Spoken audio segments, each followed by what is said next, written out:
acting, was this something you always wanted to do? You talk about you wanted to be a pilot, but Yes. yeah, where did the acting come in? I come from a family of musicians, and Really? I grew up with the arts. Yes, my grandfather, he founded one of the first tango orchestras in Uruguay. Mhm. And then my dad, of course, like I grew up with him playing guitar, playing the saxophone, singing. He's much of an actor himself. He had acted when he was younger. So up in that whole artistic way of living, because everything he did was art, from music as well. My dad lived in the States for almost 20 years before I was born, and in New York, in New Jersey as well.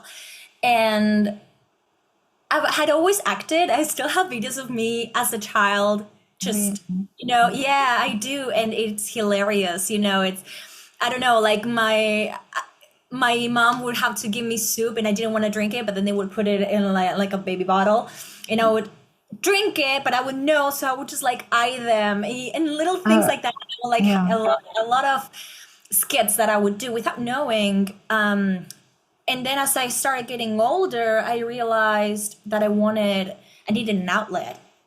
I remember I would watch a lot of Disney Channel and I would recreate the scripts. I loved Hannah Montana, so I would like grab a script and like recreate it for myself. And I'm an only child, so I would play with myself in the mirror. Oh, yeah. And I was very shy in school. I was not really as outgoing. I was very much an underdog. So yeah, then I started doing theater at 14. It took me a while, but I had always done it. The thing is that in Uruguay, unfortunately, the opportunities to make it in the industry are very slim. So because of seeing like how much my grandfather was put through, I decided to find a different way, to I would still like be connected to my artistic self, but find different outlets. I didn't want to make it for a living. Mhm. And it wasn't until I think I was 23 at the time, 23 at the time, I had an epiphany and I was trying to figure out what to do. I knew that I didn't want to be a commercial pilot. I was trying to really connect with myself. What do I do? Do I go to school again? Like, what do I do? And I had a dream that I was back on stage. Really?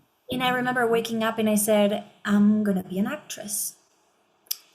And that was it. Then it was like, from then on, it's like going Wow. to London to get my headshots because I was flying a lot. So I would take advantage of those opportunities. I started my studies at the New York Film Academy. I started doing everything. Then I came to the States. I started doing more theater again, and then commercial work in Florida, and then continued to do more commercial work, and eventually my first feature film in California. And now I'm Wow. producing here in New York. So there's been a lot of changes, a lot of changes. But how amazing that you just put your head down and got on with it, that you really pursued it. It was sort of all planned out then in front of you, how you wanted to do it. But don't you think that Amazing. maybe it has happened to you as well, but when you know, and there's something that you cannot deny, Yeah. and when it's time, and I think divine timing is so important. I trust the process. I I do trust the process, and it took me a while to get to that point. Now I understand it differently because I'm more mature, and I understand why things didn't go out the way I wanted to in the past. And thanks to that, I was slowly being directed to doing what I have to do. Well, I spoke to a singer-songwriter a while ago, Daisy Hart, and she said that she, as a child, sang in a room, and it was only when her mum passed away with dreams that wasn't fulfilled that she realized that she had to do it, and she just got on with it and started then singing. And I think it's wonderful when you get that, almost that wake up call, sort of, this is really what I want to do, and then get the opportunity to do it. Yeah. And it's exactly that same way. I think that as we get older, we repress a lot of our emotions. And I think the key is in reconnecting to our inner child, to our most authentic self. And a lot of that information was actually displayed throughout the formative years, you know, from childhood through adolescence.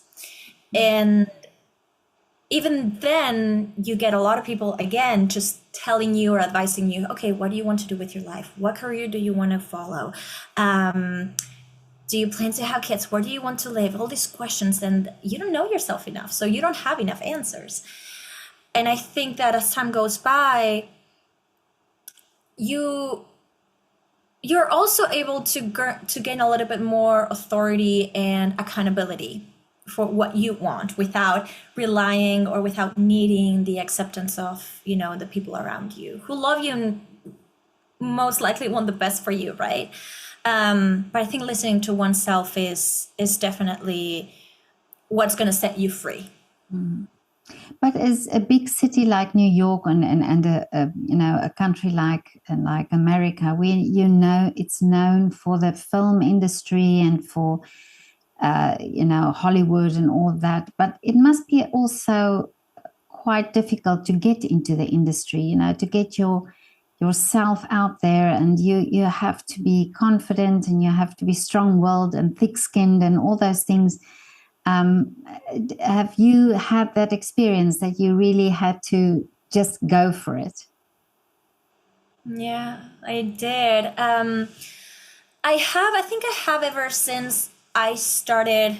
I think I've always felt that way, especially because when at first I wanted to be a pilot, and I had to build a lot of thick skin for that because it's a male-dominated industry, and I was the only female at my flying school, you know, so I really did have to build a lot of thick skin, and then move into the Middle East where, again, like I'm always being second guessed as a woman. And because it's one thing when you go to Dubai, but it's another thing when you go to different countries like Saudi Arabia. For me, that was a culture shock as well, where people wouldn't look at you in the eye, you know, because you're a woman. Sometimes I would go through those things. And I think in many ways that has shaped me into understanding how to navigate this industry.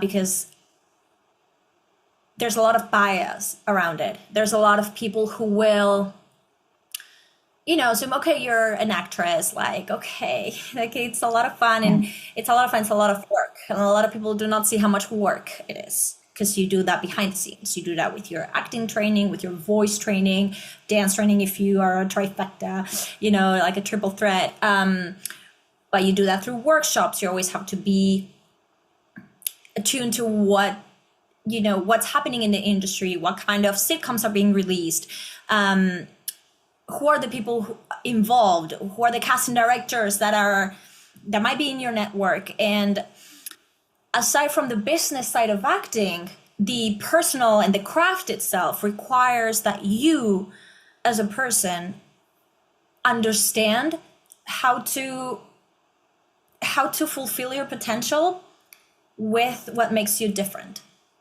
Oh, yeah. And that took me a long time, because I am a minority, because I'm from Uruguay. So English is not my first language. It's Spanish. And I, you know, it's like, and I also I look Latina, you know, but I am usually put in a box because they're like, okay, so you are Latina, and they have a way of thinking about people from South America, which may not really be how I grew up, because Uruguay, you know, I think like countries like Uruguay and Argentina are slightly different than the countries that are more to the northern part of South America. So it's also fighting against that. It's like, and there's not a lot of people, you know, in my country who are in the industry, so they're not used to like hearing my accent or seeing how I look and looking Spanish as well. I think there were a lot of nuances to the industry and people's understanding of what it's like to be from South America. That's part of the skin, you know, of like yes and no. it's like, okay, but can you do this accent? I'm like, I can, but I can also do this accent, Oh,